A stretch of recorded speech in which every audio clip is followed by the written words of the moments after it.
Hello friends, very good morning. So ఇవాళ editorial reserve bank of India monetary పాలసీకి సంబంధించింది. So దీంట్లో వెళ్ళే ముందు standard announcement, CAT infinity already చెప్తున్నాను ప్రతిరోజు కూడా. 19th ఏప్రిల్ నుంచి క్లాసెస్ స్టార్ట్ అవుతాయి ఫర్ క్యాట్. క్యాట్ అంటే మీకు తెలిసిందే, common admission test for MBA, Indian institutes of మేనేజ్మెంట్లో అడ్మిషన్ కోసం కండక్ట్ చేయబడే టెస్ట్. సో ప్రీమియర్ బీ స్కూల్స్లో మీరు ఎంబీఏ చేసి ప్రైవేట్ సెక్టర్లో మంచి కెరియర్స్ అందుకోవాలి అనుకుంటే మీకున్న మంచి మార్గం క్యాట్. ఇన్ఫ్యాక్ట్ నేను కూడా 2007లో క్యాట్ రాశాను. 8 to 10 మధ్యలో ఒక మంచి బీ స్కూల్లో ఎంబీఏ చేశాను. 99% వచ్చింది నాకు. And I had a successful 10 years of corporate career. అతి తక్కువ టైంలో అతి ఎక్కువ శాలరీకి వెళ్ళగలిగాను అండ్ మంచి మంచి కంపెనీస్లో పనిచేసే అవకాశం కూడా లభించింది. So if you're interested in working in private sector and ఒక టాప్ పొజిషన్లో ఉండాలి, గవర్నమెంటే కాదు ప్రైవేట్ అయినా పర్లేదు అనుకునే వాళ్ళకి CAT is a very good option. So దీనికి 19th ఏప్రిల్ నుంచి క్లాసెస్ స్టార్ట్ అవుతాయి. సో నేను, నాతో పాటు ఇంకో ఇద్దరు faculty, all are 99% tilers in CAT. And వాళ్ళందరూ కూడా నాతో పాటు వచ్చే వాళ్ళు కూడా 10+ years ఆఫ్ ఇండస్ట్రీ ఎక్స్పీరియన్స్ ఉన్నవాళ్ళు. సో సబ్జెక్ట్తో పాటు మీకు ఎంబీఏ తర్వాత ఉండే కెరీర్ ఆపర్చునిటీస్ గురించి, ఎలా ఉంటుంది లైఫ్, ఎలా ఉంటుంది అనే విషయంలో కూడా పూర్తి స్థాయి అవగాహన కల్పించేలాగా, ఆల్రౌండ్ డెవలప్మెంట్ చేసేలాంటి మంచి కోర్స్ ఇది. So don't miss it. Starts from 19th April. Join అవ్వాలి అనుకుంటే ఈ నెంబర్కి కాల్ చేసి మీ వివరాలు ఇవ్వండి. This is the number. So fee కూడా చాలా తక్కువ, 20,000 రూపీస్ ఫీజు. అగైన్ మన ఆల్ కోర్సెస్ లాగా లైఫ్ టైం వ్యాలిడిటీతో మనం రన్ చేస్తున్నాం. ఇంగ్లీష్ నేనే చెప్తాను స్వయంగా. ఇంగ్లీష్ నా స్ట్రెంగ్త్. సో క్యాట్కి ఎలా చెప్పాలో అలా అర్థమయ్యే రీతిలో టఫ్ క్వశ్చన్స్ కూడా హ్యాండిల్ చేసే ఎబిలిటీ మీకు బిల్డ్ అయ్యేలాగా నేను చేస్తాను. 20,000 rupees is the fee. You can pay in 4 installments of 5,000 each. మంత్కి 5,000 చొప్పున మీరు 4 installmentsలో పే చేయవచ్చు. అలాగే క్యాట్తో పాటు UPSC, bank, SSC, CGL, APPSC, TSPSC groups prepare అయ్యే వాళ్ళందరూ కూడా వాట్సాప్ గ్రూప్స్, మన ఇన్స్టిట్యూట్ యొక్క వాట్సాప్ గ్రూప్స్, ఈ ఎడిటోరియల్ యొక్క కామెంట్ సెక్షన్లో వాట్సాప్ గ్రూప్స్ ఉంటాయి. ఆ గ్రూప్స్ పైన మీరు క్లిక్ చేసి you can join the WhatsApp group. ఆ గ్రూప్లో మన కోర్స్ వివరాలు మరియు డెమో క్లాసెస్ ఏమైనా ఉంటే డెమో క్లాసెస్ యొక్క డీటెయిల్స్ నేను పెడుతూ ఉంటాను. You can attend classes live, see the quality of teaching here and then make an informed decision. And ఇంకా ఏ డౌట్స్ ఉన్నా సరే ఈ నెంబర్కి మీరు కాల్ చేయొచ్చు, ప్రత్యూష మేడంకి. She'll give you all the details. So let's get into today's editorial. So title of the editorial ఏం చెప్తుంది? Staying accommodative. సో దీని అర్థం ఏంటి?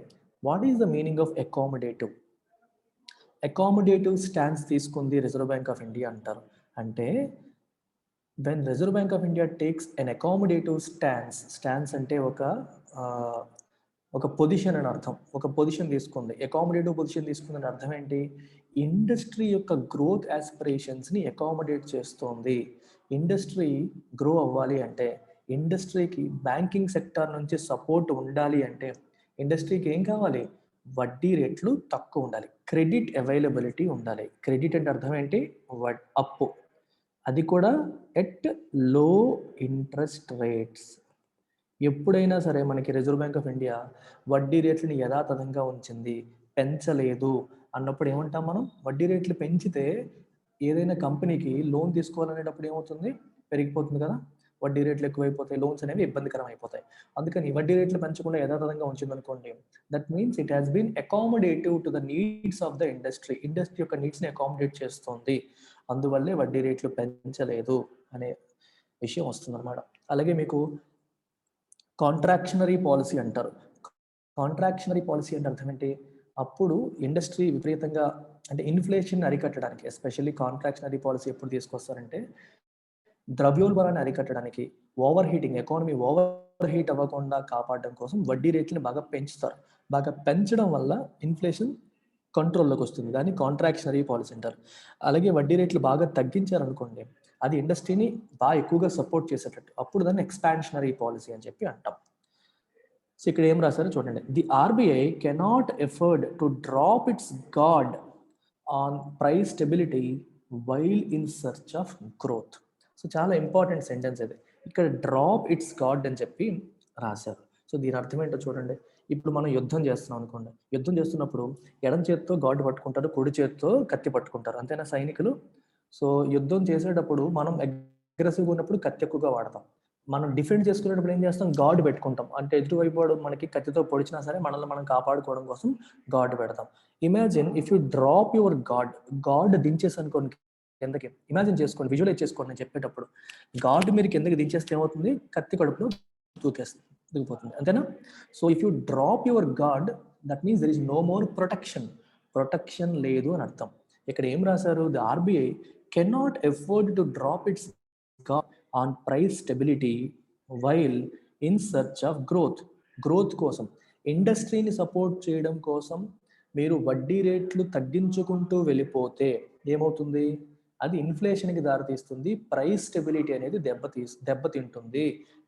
కాబట్టి రెండింటినీ బ్యాలెన్స్ చేయాలి. గ్రోత్ కోసమని ప్రైస్ స్టెబిలిటీని తాకట్టు పెట్టకూడదు, ప్రైస్ స్టెబిలిటీ కోసం గ్రోత్ని కూడా ఇబ్బంది చేయకూడదు, రెండింటిని బ్యాలెన్స్ చేయాలి అని అర్థం.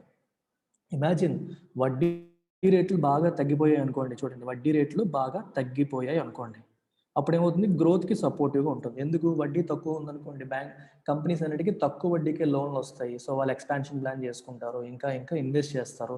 That will help them for growth. బాగానే ఉంది.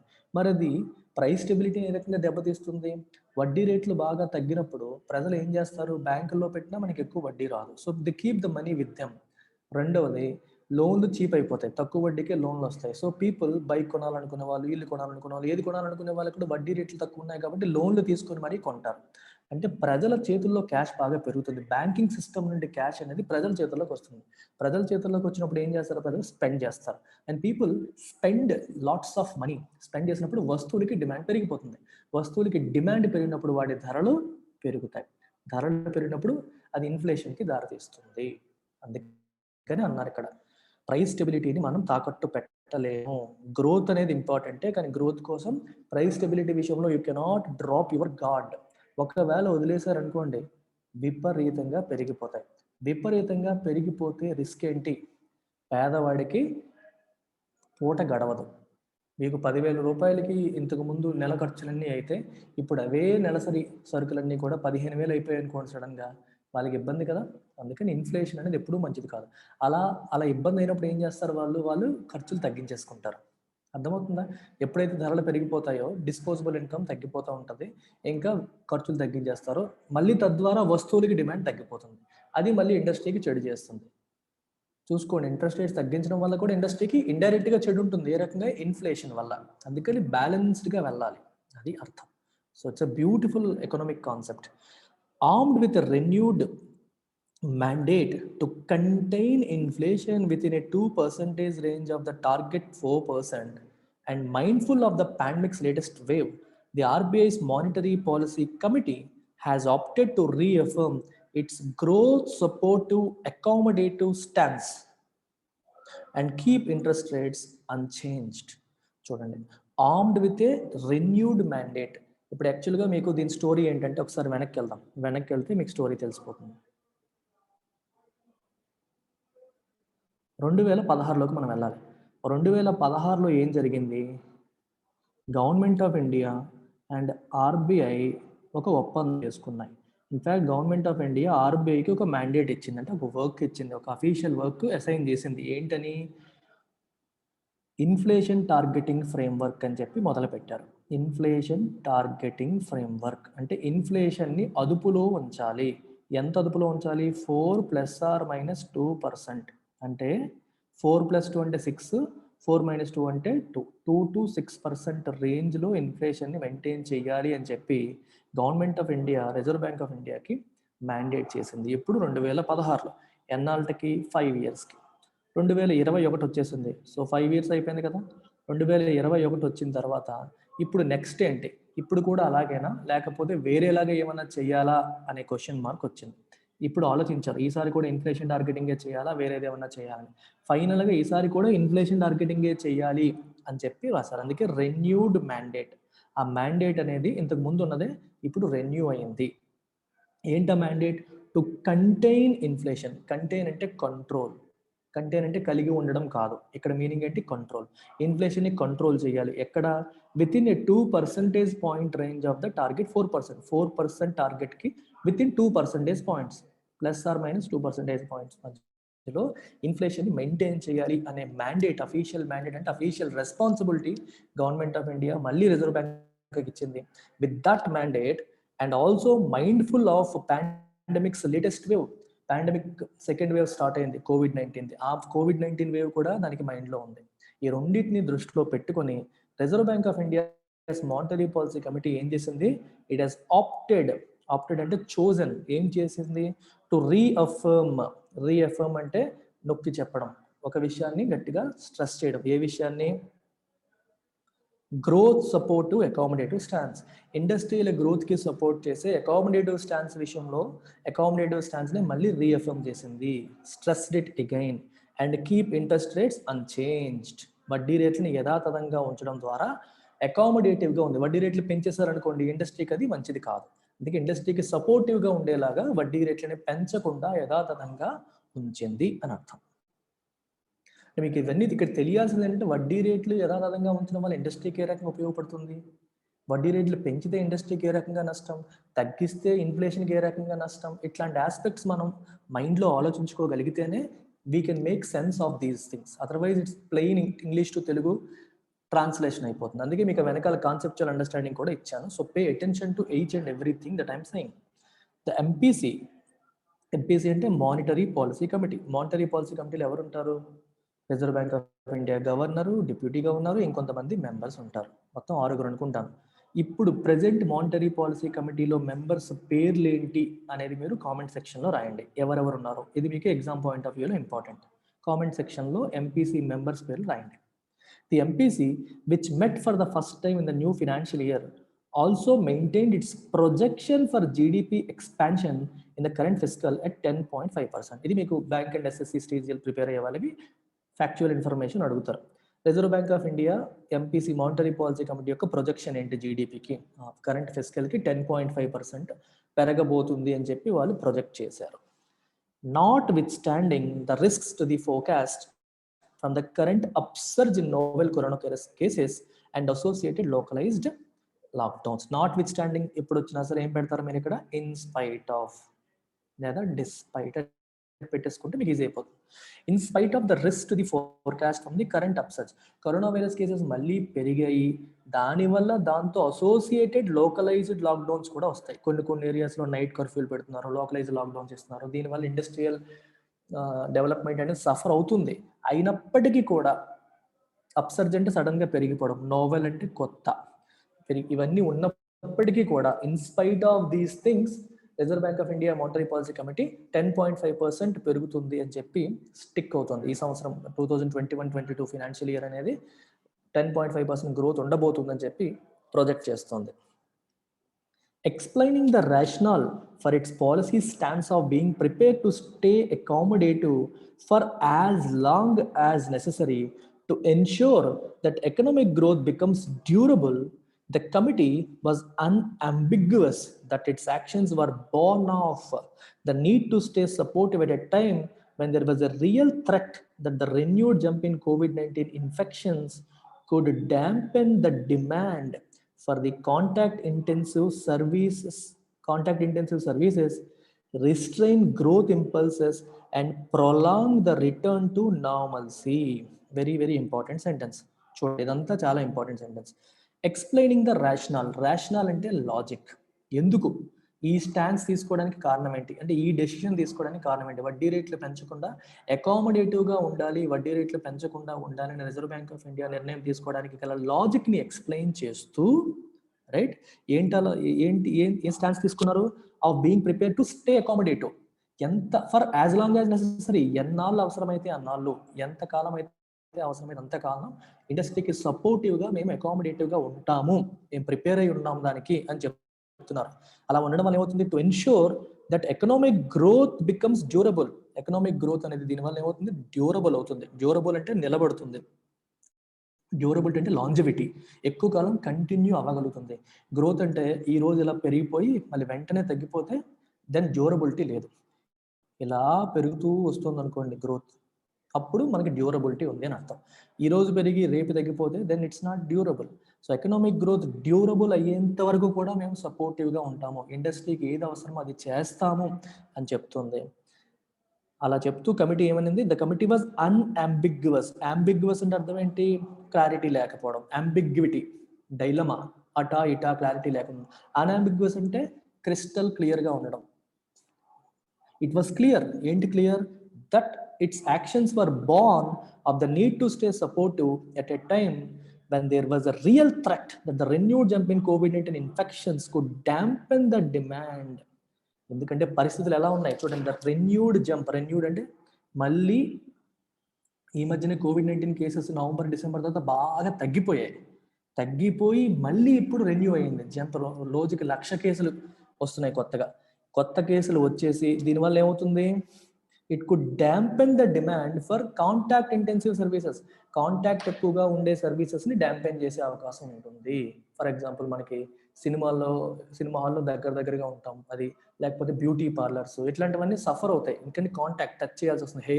హెయిర్ కటింగ్ సెలూన్స్, ఇట్లాంటి సర్వీసెస్ అన్నిటిని దెబ్బతీస్తుంది. వాటి యొక్క డిమాండ్ ఇది ఏం చేయొచ్చు, డ్యాంపెన్. కుడ్ అన్నారు, కుడ్ అంటే పాసిబిలిటీని ఇండికేట్ చేస్తుంది. దట్ కుడ్ అంటే possibly it could డ్యాంపెన్ the demand. డ్యాంపెన్ అంటే నీరు గార్చేయడం, తగ్గించేయడం, ఎనర్జీ లేకుండా చేసేయడం. మరియు రిస్ట్రైన్ గ్రోత్ ఇంపల్సెస్, ఇప్పుడిప్పుడే గ్రో అవుతుంది అనుకునే ఇంపల్సెస్ని మళ్ళీ నొక్కేయడం, రిస్ట్రైన్ చేసేయడం, కంట్రోల్ చేసేయడం. ఇప్పటికే ఇంక ఇలాగే ఇప్పటి వరకు డల్ అయింది, బిజినెస్ ఇప్పుడే పికప్ అవుతుంది, వీఆర్ సీయింగ్ దోస్ ఇంపల్సెస్, ఆ సూచనలు కనిపిస్తున్నాయి. అలాంటి టైంలో వాటిని మళ్ళీ రిస్క్ చేస్తుంది. లాక్డౌన్ రావడం వల్ల, జనాలు బయటికి వెళ్ళకపోవడం వల్ల, ఎవరింట్లో వాళ్ళు ఉండడం వల్ల అగైన్ బిజినెస్ అన్నీ కూడా మళ్ళీ ఇబ్బంది పడిపోతాయి. లైవ్లీహుడ్స్ సఫర్ అవుతాయి. లైవ్స్ సేవ్ చేసుకోవాలంటే లైవ్లీహుడ్స్ తాకట్టు పెట్టాల్సిన పరిస్థితులు వస్తున్నాయి.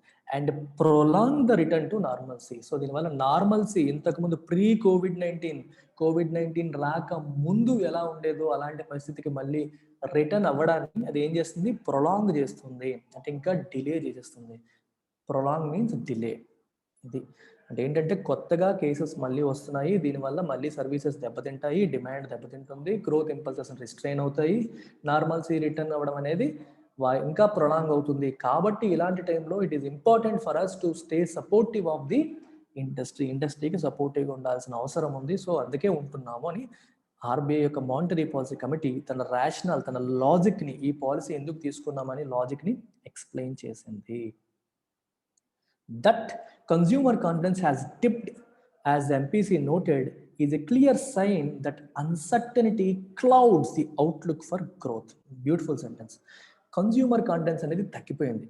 ఇప్పుడు మీరు ఆర్బీఐ ఎప్పుడు కూడా సర్వేలు చేస్తుంది, ఎవరికి, ఇంటింటికి వస్తుంది, అందరికీ కాదు, కొన్ని శాంపుల్స్ తీసుకొని ఇళ్ళకి వెళ్ళి హౌస్ హోల్డ్ సర్వే చేస్తారు. మీరు ఏమనుకుంటున్నారు, వస్తువులు ధరలు పెరగబోతున్నాయి అనుకుంటున్నారా లేదా అంటే నెక్స్ట్ 1 yearలో ధరలు పెరుగుతాయని మేము అనుకుంటున్నాము అన్నారనుకోండి, అంటే ఇన్ఫ్లేషన్ అనేది వర్రీ అని అర్థం. రెండవది, మీరేంటి ఎక్కువ కొంటారా డబ్బులు దాచుకుంటారని అడిగారు అనుకోండి, లేదు మాకు పరిస్థితులు బాగాలేవు, అన్సర్టన్గా ఉంది, సో ఎక్కువ పర్చేజెస్ చేయదలుచుకోలేదు, దాచుకుంటాం అన్నారనుకోండి. సో కన్జ్యూమర్ కాన్ఫిడెన్స్ అంత బాగాలేదు అని అర్థం. వినియోగదారుడు అంత కాన్ఫిడెంట్గా లేడు, మనీ ఇప్పుడు ఉన్నది కదా అని ఖర్చు పెట్టేస్తే రేపు పొద్దున్న సఫర్ అయ్యే అవకాశాలు ఉంటాయి, ఇబ్బంది పడే అవకాశాలు ఉంటాయి అని కన్జ్యూమర్కి తడుతుంది మైండ్లో. అందుకని ఆ విషయం మాట్లాడారనమాట. సో కన్జ్యూమర్ కాన్ఫిడెన్స్ అనేది బాగా తగ్గిపోయింది అనేది it's a clear sign, clear signal. అది ఏమని, that uncertainty clouds the outlook for growth. Outlook అంటే అర్థం ఏంటి, ఏ లైక్లీ ఫ్యూచర్ సిచ్యువేషన్ మనం అవుట్లుక్ అంటాం. గ్రోత్ అవుట్లుక్ అంటే గ్రోత్ రాబోతుంది అనే అవుట్లుక్ని, అనే సిచ్యువేషన్ని అన్సర్టెనిటీ క్లౌడ్ చేసేస్తుంది. క్లౌడ్ చేయడం అంటే కమ్మేయడం. మేఘాలు ఏం చేస్తాయి, కమ్మేస్తాయి. దేంతో కమ్మేసాయి, అన్సర్టెనిటీతో కమ్మేసాయి. గ్రోత్ రాబోతుంది అనే సిచ్యువేషన్ని, అవుట్లుక్ని అన్సర్టెనిటీ చేసింది, అంటే వస్తుందా రాదా అనే డైలమాలోకి నెట్టేసింది. ఎందువల్ల కన్జ్యూమర్ కాన్ఫిడెన్స్ తగ్గిపోయింది, మనకు తెలిసిపోతుంది. దానివల్ల క్లియర్గా it's a signal, it's a clear sign that uncertainty clouds growth outlook. Add to this అంటే దీనికి ఇంకొక విషయాన్ని యాడ్ చేయండి. ఏంటది, the fact that the IHS markets manufacturing Purchasing Managers Index PMI survey for March revealed that business sentiment had slid to a 7-month low, even as the research firm subsequent India Services PMI report showed both manufacturers and services companies continue to shed jobs for a 13th month. Okay, ఇది ఒక first consumer confidence survey తీసుకున్నప్పుడు నెగిటివ్గా ఉంది, dip అయింది. కాబట్టి growth ఎలా ఉండబోతుంది అనే విషయంలో క్లారిటీ లేదు, అన్సర్టనిటీ అనేది దానికి కమ్మేసింది. దీనికి ఇంకో విషయాన్ని యాడ్ చేయండి, ఏంటది? ఐహెచ్ఎస్ మార్కెట్ వాళ్ళు ఎప్పుడు కూడా manufacturing purchasing managers index release చేస్తారు. అంటే ప్రతి ఒక వరల్డ్ వైడ్ ఒక 12,000 కంపెనీస్కి వెళ్ళి అక్కడ పర్చేజింగ్ మేనేజర్స్ని సర్వే చేస్తారు. పర్చేజింగ్ మేనేజర్ని సర్వే చేయడం వల్ల అడ్వాంటేజ్ ఏంటి? Today you go to A manufacturing company, అక్కడ ఉన్న పర్చేజింగ్ మేనేజర్తో మీరు మాట్లాడినప్పుడు వాళ్ళకి అవసరమైన రా మెటీరియల్స్ అన్ని పర్చేజ్ చేసే అధికారం ఎవరికి ఉంటుంది? ఆయనకే ఉంటుంది. ఆయన సంతకం పెడితేనే చెక్కులు అనేవి రిలీజ్ అవుతాయి. సో పర్చేజింగ్ మేనేజర్స్ ఏ కంపెనీలోకి వెళ్ళినా సరే వాళ్ళతో మాట్లాడితే మనకు తెలిసిపోతుంది. సో అనుకుంటున్నారు, ఇప్పుడు చూడండి, ఇండస్ట్రీ బాగుంది, డిమాండ్ బాగుంది అనుకునేటప్పుడు ఏం చేస్తారు? ఎక్కువ రా మెటీరియల్ కొనేస్తారు, ఎక్కువ ప్రొడక్షన్ చేస్తారు. డిమాండ్ అంతగా లేదు అన్నప్పుడు ఏం చేస్తారు? ప్రొడక్షన్ తగ్గిపోతుంది, దానికి తగ్గట్టుగా రా మెటీరియల్ ప్రొక్యూర్మెంట్ కూడా తగ్గిపోతుంది. సో వీళ్ళని అడిగితే తెలిసిపోతుంది. వీళ్ళని ఎప్పుడు సర్వే చేస్తుంది ప్రతి నెల కూడా. సో వీళ్ళ యొక్క సర్వే పాజిటివ్గా ఉందా, నెగిటివ్గా ఉందా? It revealed that business sentiment had స్లిడ్. Business sentiment అనేది తగ్గిపోయింది, 7 month లోకి పడిపోయింది అని చెప్పి తెలిసింది. పర్చేజింగ్ మేనేజర్స్ సర్వే చేసినప్పుడు అంత పాజిటివ్గా లేదు, వాళ్ళంతా యాక్టివ్గా లేరు అనే విషయం తెలిసింది. సెంటిమెంట్ బాగాలేదు, బిజినెస్ పెద్దగా అందుకే పర్చేసెస్ తగ్గించుకుంటున్నాం అనే విషయం తెలిసింది. ఇంకొకటి ఏంటి? Even as the research firm subsequent India services, ఇది సర్వీసెస్, ఇదేమో మ్యానుఫ్యాక్చరింగ్ ఒకటి, సర్వీసెస్ పిఎంఐ రిపోర్ట్ ఏం చెప్తుంది? That both manufacturers and services companies continue to shed jobs. ఉద్యోగాలు పీకేస్తున్నాయి. షెడ్ చూడండి, మొక్క చెట్లు, ఇఫ్ ద షెడ్ లీవ్స్, ఆకులు రాలిపోతున్నాయి. అలాగే వీళ్ళు కూడా ఉద్యోగాల్ని తీసేస్తున్నారు. పరిస్థితులు బాగున్నప్పుడు కొత్త జాబ్స్ రిక్రూట్ చేస్తారు, పరిస్థితులు బాగాలేనప్పుడు ఉన్న ఉద్యోగాలనే పీకేస్తూ ఉంటారు. ఫర్ ఏ 13th month, 13వ నెల వరుసగా లాస్ట్ ఇయర్ మార్చితో మొదలు పెడితే ఇప్పటి వరకు ఉద్యోగాలు తీస్తూనే ఉన్నారు. ఇప్పుడు చూడండి ఏమవుతుంది, ఉద్యోగాలు తీస్తే ఏమవుతుందని మీకు అనిపించవచ్చు. ఎక్కువ మందికి ఉద్యోగాలు పోయినప్పుడు ఏమవుతుంది? అన్ఎంప్లాయ్మెంట్ పెరిగిపోతుంది కదా. అన్ఎంప్లాయ్మెంట్ అంటే అర్థం ఏంటి? చాలా మందికి ఉద్యోగాలు లేకపోవడం. ఉద్యోగాలు లేకపోతే ఏమవుతుంది? ఆదాయం ఉండదు. ఆదాయం లేకపోతే ఏమవుతుంది? They will not have money to spend. What happens if they do not have money to spend? Money లేకపోతే స్పెండింగ్ ఉండదు. స్పెండింగ్ లేకపోతే వస్తువులకి డిమాండ్ తగ్గిపోతుంది. ఎక్కువ మందికి ఉద్యోగాలు పోతే ఎక్కువ మంది చేతుల్లో డబ్బులు ఉండవు. డబ్బులు ఉండకపోతే వాళ్ళు ఎక్కువ స్పెండ్ చేయలేరు. స్పెండ్ చేయలేకపోతే డిమాండ్ తగ్గిపోతుంది. వస్తువులకి డిమాండ్ తగ్గిపోతే ఏమవుతుంది? కంపెనీస్ సఫర్ అవుతాయి, సేల్స్ అవ్వవు. అనుకున్నంతగా సేల్స్ అవ్వకపోతే మళ్ళీ ప్రొడక్షన్ తగ్గిస్తారు, ప్రొడక్షన్ తగ్గితే మళ్ళీ ఉద్యోగాలు తీస్తారు. ఇది ఒక నెగిటివ్ సైకిల్ కిందకి వెళ్ళిపోతుంది. అందుకే చాలా ఇంపార్టెంట్ ఇదంతా కూడా.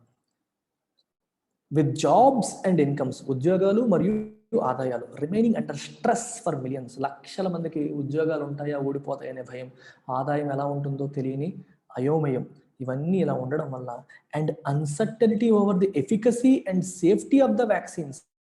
ఒకవైపు వ్యాక్సిన్స్ యొక్క ఎఫికసీ మరియు సేఫ్టీ విషయంలో అన్సర్టనిటీ ఉంది. ఇంతమందికి వ్యాక్సిన్లు వేస్తున్నారు, మళ్ళీ 1,00,000 మందికి కొత్తగా COVID-19 వచ్చేస్తున్నాయి. అర్థం కావట్లేదు, మరి వ్యాక్సిన్లు పనిచేస్తున్నాయా, పనిచేయట్లేదా, అసలు సేఫా కాదా అనే విషయంలో కూడా అన్సర్టనిటీ పెరిగిపోతుంది. And all these are persisting అంటే continue to happen. If something persists it continues. Uncertainty అనేది కంటిన్యూ అవుతుంది. Even as authorities seek to ramp up the immunization డ్రైవ్ని ర్యాంప్ అప్ చేయాలి అంటే ఇంకా ఎక్కువ చేయాలి, ఇంక్రీజ్ చేయాలని చెప్పి అథారిటీస్ ట్రై చేస్తున్నాయి ఒక పక్క. ఇంకో పక్క ఏమో అన్సర్టనిటీ అనేది పెరిగిపోతుంది, పనిచేస్తున్నాయా లేదా అని చెప్పి. It is hard to foresee consumption demand rebounding to pre-COVID levels anytime soon. ఇక్కడ ఎన్ని ప్రాబ్లమ్స్ చూసారా మీరు? జాబ్స్ స్ట్రెస్లో ఉన్నాయి, ఇన్కమ్ స్ట్రెస్లో ఉన్నాయి, వ్యాక్సిన్స్ పనిచేస్తున్నాయా లేదని అనుమానాలు లేవనెత్తున్నాయి. గవర్నమెంట్ ఒక పక్క ర్యాంప్అప్ చేస్తుంది ప్రొడక్షన్ని, కానీ వ్యాక్సిన్స్ పనిచేస్తే ఇన్ని కేసులు ఎందుకు నమోదవుతాయని చెప్పి క్వశ్చన్స్ అనేవి వస్తున్నాయి. అందువల్ల it is hard to foresee అంటే ప్రిడిక్ట్. ఓకే, ప్రిడిక్ట్ చేయడం కష్టం. ఏంటది? Consumption demand rebounding to pre Covid. Consumption demand అనేది మళ్ళీ ప్రీ కోవిడ్ లెవెల్స్, కోవిడ్ రాకముందు ఏ లెవెల్స్ ఉండేదో ఆ లెవెల్స్కి వచ్చేస్తుంది అని చెప్పి ఫోర్సీ చేయడం అనేది కష్టము అని చెప్పి అంటున్నారు. కన్జంప్షన్ డిమాండ్ అంటే ప్రజలు ఇంతకు ముందు వస్తువుని ఏ రకంగా కొనేవాళ్ళు అదే రకంగా కొనే పరిస్థితులు ఇప్పుడు అప్పుడే కనిపించట్లేదు. It will take a lot of time to get to that level అని చెప్పి అంటున్నారు. The MPC central remit on inflation also remains A concern. Remit అంటే ఇక్కడ మీనింగ్ చూడండి, రెమిట్కి మీకు మల్టిపుల్ మీనింగ్స్ ఉంటాయి. రెమిట్ అంటే ట్రాన్స్ఫర్ మనీ అనే మీనింగ్ మనకు తెలిసిందే. రెమిటెన్సెస్ అంటే విదేశాల నుంచి మన దేశానికి వాళ్ళు మన గల్ఫ్కి వెళ్ళిన వాళ్ళు, యూఎస్కి వెళ్ళిన వాళ్ళు వాళ్ళ ఫ్యామిలీస్కి మనీ పంపిస్తూ ఉంటారు. దాన్ని రెమిటెన్సెస్ అంటారు. అది మనకు తెలిసిందే. కానీ ఇక్కడ ఆ మీనింగ్ ఫిట్ అవ్వట్లేదే. ది ఎంపీసీ సెంట్రల్ రెమిట్ అంటే సెంట్రల్ టాస్క్ అంటే యాక్టివిటీ. వాళ్ళకి ఇచ్చిన మెయిన్ టాస్క్ లేదా యాక్టివిటీని రెమిట్ అంటారు. సెంట్రల్ టాస్క్ ఏంటది? ఇన్ఫ్లేషన్ టార్గెట్ చేయడం. చెప్పిన ఇందాకే మ్యాండేట్ ఏంటి? 4 ± 2% రేంజ్లో ఇన్ఫ్లేషన్ మెయింటైన్ చేయడం అనేది వాళ్ళ యొక్క central remit. It also remains A concern. అది కూడా కన్సర్నే. ఒకవైపు ఇంతకు ముందు అంతా ఫస్ట్ పారాగ్రాఫ్ అంతా దేని గురించి మాట్లాడాను? గ్రోత్ గురించి. పరిస్థితులు బాగాలేవు, సెంటిమెంట్ బాగాలేదు, కన్జ్యూమర్ కాన్ఫిడెన్స్ బాగాలేదు, ఐహెచ్ఎస్ మార్కెట్ వాళ్ళ సర్వే పాజిటివ్ ఇన్ఫర్మేషన్ ఇవ్వట్లేదు, రైట్? కోవిడ్ పెరిగిపోతుంది, మళ్ళీ డిమాండ్ తగ్గిపోతుంది, సో మళ్ళీ ప్రీ కోవిడ్ లెవెల్స్కి వెళ్ళే పరిస్థితులు కనిపించట్లేదు అని చెప్పి ఒక పక్క తెలుసుకున్నాం. ఇంకో పక్క ఏంటి? ఇప్పుడు ఏంటి? ఇన్ఫ్లేషన్ వైపు వచ్చాం. ఎంపీసీ యొక్క central remit on inflation also remains A concern. అది కూడా ఒక కన్సర్న్ కింద, ఒక ఆందోళన కలిగించే విషయంలాగే ఉండిపోయింది. Core inflation the panel observed had hardened across the board and increased by 50 basis points to touch 6% in February. Core inflation ఏమైంది? 6% పెరిగిపోయింది. 6%కి పెరిగిపోయింది. 50 basis points. 50 basis points అర్థం ఏంటి? What is the meaning of 50 basis points? 0.5%. 100 basis points is equal to 1%. So 50 basis points is equal to 0.5%. So inflation అనేది harden అయ్యింది అంటే పెరిగింది. Across the board అంటే ఆల్ సెక్టర్స్, ఆల్ సెగ్మెంట్స్లో పెరిగింది. 0.5% ఓవరాల్గా పెరిగి ఫిబ్రవరిలో 6%ని టచ్ చేసింది. So it's not a positive sign. The panel observe. Panel అంటే ఎవరు? రిజర్వ్ బ్యాంక్ ఆఫ్ ఇండియా యొక్క మానిటరీ పాలసీ కమిటీ. దాన్ని మనం ప్యానెల్ అని చెప్పి అన్నారు. సో వాళ్ళు ఇన్ఫ్లేషన్ కూడా బాలేదు అనే విషయాన్ని చెప్పారు. కోర్ ఇన్ఫ్లేషన్లో మనకి ఫుడ్ అండ్ ఎనర్జీ సెక్టార్స్ లేకుండా మిగిలిన వాటిని మాత్రం కౌంట్ చేస్తారు.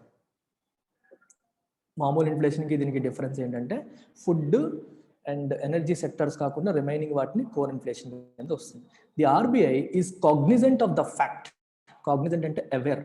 RBI is aware of the fact that there are both upside and downside pressures that may impact the trajectory of retail inflation. RBIకి ఏ విషయం తెలుసు? ఇన్ఫ్లేషన్ యొక్క ట్రాజెక్టరీని, ట్రాజెక్టరీ అంటే దాని పాత్ని, ఎలా పెరుగుతుందా, తగ్గిపోతుందా, మళ్ళీ పెరుగుతుందా, ఈ పాత్ టేకెన్ మనం ఏమంటాం? ట్రాజెక్టరీ అంటాం. ఈ ట్రాజెక్టరీ వైపు there are both upside pressures and also downside pressures. అంటే ఇన్ఫ్లేషన్ పెరిగిపోయేలాగా చేసే ప్రెజర్స్ ఉన్నాయి, మరియు డౌన్ సైడ్ ప్రెజర్స్, దాన్ని తగ్గించేలా చేసే ప్రెజర్స్ కూడా ఉన్నాయి. అంటే సడన్గా ఆహార పళ్ళు, కూరగాయలు, వస్తువులు, ఆహార ధాన్యాలు వాళ్ళకి ధరలు పెరిగిపోయాయి అనుకోండి, అది అప్వర్డ్ ప్రెజర్ అవుతుంది. ఒక్కసారిగా బంపర్ హార్వెస్ట్, పంటలు ఎక్కువగా పండి రేట్లు తగ్గిపోయాయి అనుకోండి, అది డౌన్వర్డ్ ప్రెజర్ అవుతుంది. రెండు కూడా ఉన్నాయి అన్న విషయం రిజర్వ్ బ్యాంక్ ఆఫ్ ఇండియాకి తెలుసు. గవర్నర్ శక్తికాంత దాస్ ఏమన్నారు? The governor Shaktikanta Das has flagged అంటే మార్క్ సంథింగ్ యాజ్ ఇంపార్టెంట్. దేన్ని? The critical significance that this years monsoon rains will have. వర్షాలు, ఇప్పుడు మనకి ఋతుపవనాల ద్వారా వచ్చే ఈ వర్షాల యొక్క సిగ్నిఫికెన్స్ ని ఆయన ఫ్లాగ్ చేశారు. అంటే it is very very important, they play significant role అని చెప్పి శక్తికాంత దాస్ చెప్పారు. సో ఈ మాన్సూన్ రెయిన్స్ అనేవి will have on food prices. ఎందుకంటే వర్షాలు బాగా పడితే పంటలు బాగా పండుతాయి, పంటలు బాగా పండితే బంపర్ హార్వెస్ట్ వస్తుంది, ఎక్కువ దిగుబడి వస్తుంది, సప్లై పెరుగుతుంది, ఫుడ్ ప్రైసెస్ కంట్రోల్ అవుతాయి. రాకపోతే ఫుడ్ ప్రైసెస్ పెరిగిపోతాయి. అందుకే అది ఇన్ఫ్లేషన్ పైన ప్రెషర్ పెడుతుంది అని అర్థం. And which have been a recent source of upward pressure on price stability. Price stability పైన, ధరల స్థిరత్వం పైన ఈ ఫుడ్ ప్రైసెస్ అనేవి అప్వర్డ్ ప్రెషర్ని పెట్టాయి ఈ మధ్యనంతా. అందుకే చెప్పారు వర్షాలు ఇంపార్టెంట్ రోల్ ప్లే చేయబోతున్నాయని చెప్పారు. And both mister Das and broader committee have stressed the vital need for the central states to initiate some coordinated action to ease the tax burden on petroleum products. స్టేటు మరియు central governments మీరు coordinate చేసుకొని tax burden, petroleum products పైన tax burden తగ్గించే action తీసుకోవాలి. And that is a vital need. Vital అంటే చాలా important, అవసరం అది అని చెప్పడం జరిగింది. ఎందుకని? Given the ripple second round effects that the high cost of transport fuels have on overall inflation. Ripple అంటే అర్థం ఏంటి చెప్పండి? What is the meaning of ripple? మీకు చెప్పాను ఇంతకుముందు. మీరు చెరువు గట్టు పైన కూర్చొని ఒక రాయి వేసారనుకోండి, చెరువులోకి రాయి వేసినప్పుడు ఏమవుతుంది? ఆ రాయి ఇక్కడ పడింది అనుకోండి, ఇక్కడ ఇలా వేవ్స్ వస్తాయిగా చుట్టూ, దాని చుట్టూ వస్తాయి. అలాగా వేవ్స్ ఎలా అవుతాయి? స్ప్రెడ్ అవుతూ ఉంటాయి కదా, దాన్ని రిపుల్ ఎఫెక్ట్ అంటాం. అంటే ఒక చోట పడిన దాని ఇంపాక్ట్ దాని పక్కన అలాగా కొంతవరకు వెళ్తుంది. దాన్ని రిపుల్ ఎఫెక్ట్ అంటాం. ఇక్కడ ఆ సెన్స్ ఎందుకు వాడారు?